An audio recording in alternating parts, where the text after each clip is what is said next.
Welcome to Time Capsule. Subscribe to help us preserve our shared history for generations to come. Hey everyone, welcome back to Time Capsule, where we unlock the real stories behind history's most important figures. Today, let's shine a light on a man who stood tall at the turning point of America's early years, James Monroe. America's fifth president, Monroe is often remembered for one defining idea, the Monroe Doctrine, the statement that warned Europe to stay out of the Americas. But there was so much more to him than just that. He was a soldier, a diplomat, a politician, and a leader who believed the young republic could grow stronger and more united. Monroe's presidency became known as the era of good feelings, a rare moment of national pride and peace after years of bitter fighting.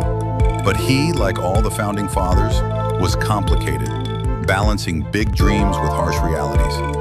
So grab a drink, get comfortable, and join me as we dig deep into the story of James Monroe, the last of the founding fathers to lead the nation, and one of the quiet heroes who shaped its future. James Monroe was born in 1758 in Westmoreland County, Virginia, the same region that produced George Washington. He grew up on a small plantation, surrounded by the rhythms of colonial farm life. His father was a moderately successful planter, and his mother came from a respected Virginia family. Like many Virginia sons, Monroe was expected to work hard, respect tradition, and uphold family honor. But young Monroe had bigger ideas. When the American Revolution broke out, Monroe was only 17, but he wasted no time joining the fight. He left college at William and Mary and enlisted in the Continental Army.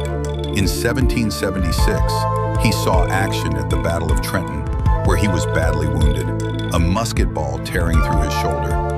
Monroe nearly died. James, run! But that experience made him a lifelong patriot, committed to independence, no matter the personal cost. After the war, Monroe studied law under Thomas Jefferson, who became a mentor and friend. Jefferson's ideas about individual liberty and limited government stuck with Monroe for life. Soon, Monroe moved into politics, joining the Virginia legislature and then the Confederation Congress. Even at a young age, he showed a steady, thoughtful approach to the nation's challenges, never chasing the spotlight, but working behind the scenes to keep the fragile Union together. In 1794, President Washington sent Monroe to France as a diplomat during the French Revolution, hoping to keep relations strong with the country that had helped America win its freedom. Monroe arrived in Paris as a hero to the French revolutionaries, but diplomacy was tricky. While he tried to support France's new republic, American leaders back home worried about getting drawn into Europe's chaos. Eventually, Monroe was recalled, but he returned to America even more convinced that the United States should stay out of tangled foreign alliances. Over the next decade, Monroe continued serving Virginia as governor, then later as ambassador to Britain and Spain. In those roles, he helped negotiate key treaties, including arrangements that would later support the Louisiana Purchase, which doubled America's size. Monroe believed strongly that America's future depended on expanding westward and giving its citizens more room to grow. In 1816, Monroe was elected president in a landslide. By then, the country was exhausted from years of war, especially after the War of 1812. Monroe stepped in promising unity, and for a time, he delivered. Political infighting calmed, and people felt more pride in their country than ever before. Historians called it the era of good feelings. Monroe traveled extensively, visiting every state, a huge accomplishment in an era of rough roads and slow travel. People saw him as a steady, trustworthy leader who could represent all Americans, North and South, East and West. One of Monroe's biggest challenges was dealing with the question of slavery as the nation expanded.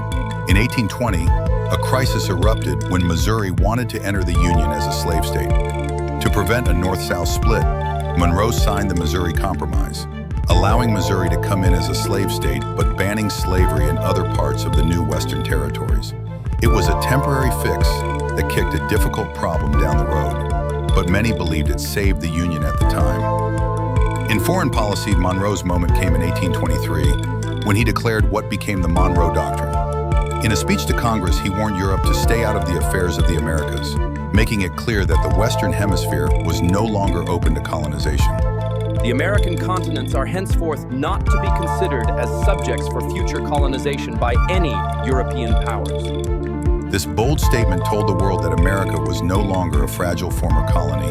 It was a confident, independent power ready to defend its neighbors. The Monroe Doctrine shaped U.S. foreign policy for more than a century, defining its role in the Western Hemisphere. Monroe's presidency wasn't perfect. There were economic downturns, lingering tensions over slavery, and arguments about states' rights. But through it all, he stayed focused on keeping the nation peaceful and unified. That calm leadership helped stabilize a young country still trying to figure out what it meant to be American. After leaving office in 1825, Monroe faced hard times. Financial troubles forced him to sell off much of his property, and he spent his final years living with relatives. Yet his influence was secure.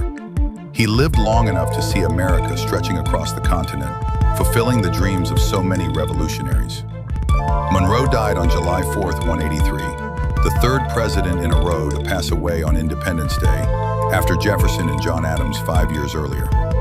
His death marked the end of the revolutionary generation, the last of the founding fathers who had risked their lives to create a nation from scratch. Today, James Monroe is often overshadowed by more famous names like Washington, Jefferson, or Madison, but historians see him as one of the strongest presidents of the early republic, a man who guided the country through growing pains with a steady hand. His doctrine reshaped America's place in the world, and his sense of unity brought people together at a moment they could have easily fallen apart. He was quiet, modest, and sometimes underestimated, but Monroe left behind a nation ready to rise on the global stage. His story reminds us that history isn't made only by big personalities.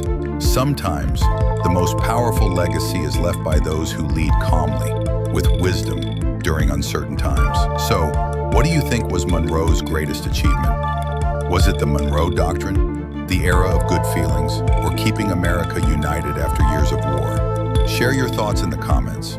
I'd love to hear them. And if you enjoyed this, look at James Monroe. Don't forget to like, subscribe, and ring the bell so you never miss a time capsule adventure. Thanks for watching, and remember, history is not just a list of names. It's a living story of how ordinary people change the world. Stay curious, and I'll see you next time. Thank you all for listening to my story. This is James Monroe, signing out.